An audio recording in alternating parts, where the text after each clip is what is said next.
On a moonless night. We'll return to Past the Pumpkin's Glow shortly. Was that good? Yeah? Okay, great. First person to like and subscribe gets their color back. Click 'em. I double dog dare ya. See this case? This bad boy can carry so many stories. We can surely use that take. Nice. You don't want to be a square and miss out. Trust us. Did anybody else feel that? Anyways, if you've been here before, welcome back. If you're new, welcome to Past the Pumpkin's Glow, the ultimate spooky adventure. Join us as we explore haunted places, uncover creepy legends, true horror experiences retold, and delve into the paranormal. Get ready to be thrilled, chilled, and perhaps even scared. Grab your flashlight and let's journey into the unknown.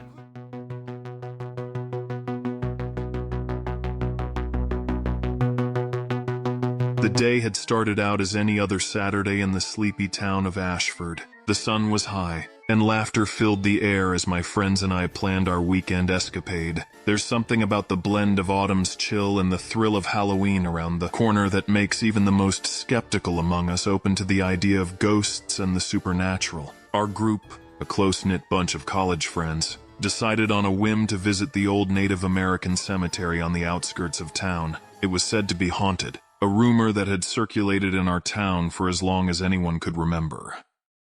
Jason, have always been fascinated by the stories woven into the fabric of Ashford, especially those that flirt with the edges of reality. Among my friends, there were Mike and Josh, the ones with girlfriends who tagged along, and then there was Tyler, always the joker, and finally, Emma, whose belief in the paranormal exceeded us all. Our dynamics were a mix of skepticism and curiosity, making us the perfect candidates for a ghost hunting adventure, or so we thought. As we arrived at the cemetery, the sun began its descent, casting long shadows between the weathered tombstones. The air was filled with the whispers of leaves, and a sense of solemnity enveloped us. The ancient burial ground, with its tales of spirits and old souls, seemed to watch us with a quiet, unsettling gaze. "Let's make this interesting," Tyler said, pulling out his phone. "Let's see if we can catch some ghostly voices on my voice recorder. You know, like those ghost hunting shows." Laughter and a few eye rolls followed, but we all gathered around, eager to play along. We started asking questions into the air, half expecting to hear a whisper or feel a cold touch. "Is anyone there? Can you make a sound?" The questions felt silly at first, echoing into the silence. After several minutes with no responses, our initial amusement began to fade, giving way to a sense of awkwardness. "I feel like a total idiot," Mike confessed, and we all nodded, sharing the sentiment. It was then that Tyler, ever the entertainer, switched his phone to video mode and began narrating our adventure in an exaggerated imitation of a famous ghost hunting show. We couldn't help but burst into laughter, breaking the eerie atmosphere as we mocked the very idea of communicating with the dead. We wrapped up our makeshift investigation after about 20 minutes, realizing the chill of the night was creeping in more insistently than any ghostly presence. The darkness of the cemetery around us felt less like an ominous setting for supernatural encounters, and more a stark reminder of the late hour and dropping temperatures. Our adventure, initially spurred by a mix of curiosity and jest, hadn't managed to stir up anything more than the cold. Laughing off our failure to connect with the afterlife, we casually made our way out, our breath visible in the cold air. The sound of our voices and steps a comfortable backdrop against the silent gravestones. It wasn't until the next morning, sitting with a cup of coffee, that curiosity got the better of me. I decided to review the footage and audio we'd captured, expecting nothing more than a few laughs at our antics. Little did I know, that decision would unravel a thread of reality I had always believed to be fiction. As the morning light cast a serene glow through my window, I sipped my coffee, the events of the previous night replaying in my mind with a mixture of amusement and embarrassment. With a half-hearted chuckle, I retrieved Tyler's phone from where it lay on my coffee table, a relic of our foolhardy adventure into the world of the supernatural. I plugged in my headphones, hit play on the audio recordings first, and leaned back, expecting to be entertained by our naivety. The recording started off just as I remembered. Our voices filled with a mix of skepticism and forced bravado, asking the empty air frivolous questions. But then, about 10 minutes in, I paused, frowning. Amidst our laughter, there was something else. a faint whispering that seemed almost in response to one of Emma's questions. I replayed the segment, my heart rate picking up as the indistinct murmurs became undeniable. The laughter from our group suddenly seemed out of place, stark against the soft, eerie whispers that I couldn't recall hearing at the moment.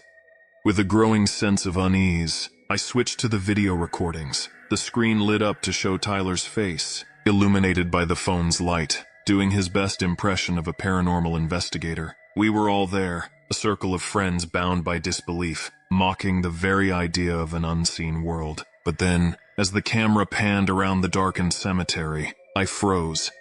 There, just for a split second, was a figure standing among the tombstones. A shadow that hadn't been there, a presence none of us had noticed. I rewound the video, my fingers trembling slightly as I paused on the frame. The figure was barely discernible, but it was unmistakably human-shaped, an ethereal outline in the darkness. Panic and fascination warred within me as I watched the video again and again, each playback sending shivers down my spine. How had we not seen it? Was it simply a trick of the light, or had our jests unwittingly invited something to reveal itself? I knew I had to share this with the others. Gathering my courage, I sent a group message, inviting them over under the guise of watching the recordings for a laugh. But as I waited for their arrival, a sense of dread settled over me. We had ventured into the unknown with laughter, but what had followed us back? When the group arrived, they were in high spirits, still amused by our night's adventure. But as I played the recordings, the room grew silent, the atmosphere turning heavy, the whispers in the audio, the shadowy figure in the video. It all seemed so much more sinister now. "Is this some kind of joke, Jason?" Mike asked, his voice tight. "I swear, I haven't altered these," I responded, my voice barely above a whisper. The room was filled with uneasy glances as we all struggled to make sense of the evidence before us. Emma, the believer among us, looked pale but vindicated. "I told you there was something about that place," she murmured, her eyes not leaving the screen. The laughter was gone, replaced by a palpable tension. Questions flew, theories were posited, and skepticism clashed with fear. The reality we had all taken for granted was suddenly not so solid. Had our mockery invited an interaction from beyond? Or had we simply stumbled upon something that was always there, waiting to be acknowledged? In the days that followed, our group was irrevocably changed. Conversations turned to whispers, laughter to silence. The cemetery, once a place of historical curiosity, now held a sense of foreboding, a reminder of the night we peered into the unknown and found something staring back. As for me, I find myself caught between worlds. The rational part of my mind seeks logical explanations, clinging to the hope of a misunderstood anomaly. Yet, deep down, a part of me knows we touched something beyond the veil that night, something ancient and indescribable. Our adventure into ghost hunting had started as a jest, a way to mock the shadows and laugh in the face of the unknown. But as I sit here, replaying the recordings for the umpteenth time, I can't shake the feeling that we awakened something, or perhaps it was simply waiting for someone to listen. If you have made it this far, leave a comment saying pumpkin pie. The road under the tires was more than familiar. It was a path I had come to know by heart, a stretch of highway woven into countless journeys of my past. Yet, as night's cloak enveloped the world around me, this familiar path transformed, morphing into a conduit of unease and mystery. The darkness did not merely surround me, it seemed to press against the windows of my truck, an oppressive force intent on smothering the sparse light within. My stomach churned, caught in a tumultuous dance of fear and anticipation, serving as an unsettling overture to the night's unseen symphony. The radio, my perennial companion through the solitude of these drives, hummed softly in the background. Its melodies and chatter had always served as a soothing balm against the silence. Yet, tonight, it betrayed the unspoken pact of companionship. Amidst a sudden burst of static, a voice emerged, a voice undeniably alien and not of any broadcast. It whispered my name, a soft, pleading call emanating from the void of the passenger seat beside me. My heart seized, and with a hesitant glance in the rearview mirror, my breath hitched as the silhouette of a shadowy figure flashed into view, only to vanish as quickly as it had appeared. Panic, swift and merciless, clawed at the edges of my mind. urging me to escape the grasp of what I had just witnessed. Yet, intertwined with the raw tendrils of fear was a thread of piercing curiosity. Who was this unseen traveler, and what secrets did they yearn to share? The answers unfolded not in words but through a cascade of vivid memories, snapshots of a life distinctly not my own. Joy, sorrow, love, and loss painted a vivid tapestry of another's existence, culminating in a tragic end on this very road. A chilling realization dawned on me. The spirit harbored intentions shrouded in mystery. It possessed the power to weave perceptions, crafting narratives to ensnare my belief. Terror, cold and unyielding, washed over me. Despite the fear, an inexplicable compulsion urged me to acknowledge its presence. "I see you," I whispered into the charged silence, my voice a mere murmur against the electric air. "I hear your story." Yet, as I spoke, the anticipated solace eluded me, replaced by a creeping dread. The figure in the mirror offered not a gesture of farewell, but a nod of dark acknowledgement before dissolving into the night. The transient peace I had clung to evaporated. The radio, once a beacon of comfort, morphed into an instrument of torment. Without warning, it came to life, its dial spinning as if manipulated by invisible hands. A voice, eerily familiar yet distorted, spilled forth from the static. It no longer sought my attention with soft whispers. Instead, it replayed a tapestry of its despair, a loop of its final, sorrowful moments without end. The ordeal that had ensnared me on that endless night reached its denouement as I resolved to sever ties with my truck, the vessel through which the unseen traveler had made its presence known. Parting with the truck felt akin to casting off a piece of my own soul, for it had been more than a mere vehicle. It had been a companion and keeper of memories, both mundane and profound. Yet, the desire for peace necessitated this sacrifice. With the truck gone, I embraced a new beginning, venturing into a profession that bore no ties to the lonely roads and their haunting echoes. This transition marked not just a change in occupation, but a step toward reclaiming the tranquility that had been wrested from me. In this new chapter, the specters of solitary drives and whispering voices faded, giving way to a life imbued with the presence of others and devoid of spectral remnants. As I immersed myself in this newfound existence, the echoes of those haunted journeys and the unseen traveler that had once commanded my attention began to fade. Like the final whispers of a dissipating nightmare, the radio, a former source of dread, reverted to being just another piece of technology. Its ominous significance diminished to mere background noise. Yet, even as I forged ahead, a part of me remained ever watchful. The encounters on that road had left an indelible imprint, serving as a solemn reminder of the thin veil that separates the known from the unknown, the visible from the unseen. Although the spectral presence no longer intruded upon my daily life, the lessons it imparted persisted, a silent testament to the journey I had weathered and the metamorphosis I had embraced. Now, surrounded by the hustle and camaraderie of my new profession, the haunting solitude of the road seemed like a distant echo from another life. I understood that the road would always exist, a symbol of past fears, lessons learned, and the continuous cycle of endings and beginnings. But for now, I was content to leave it behind, finding solace in the vibrant tapestry of a life lived amongst the living, far removed from the silent calls of the unseen traveler.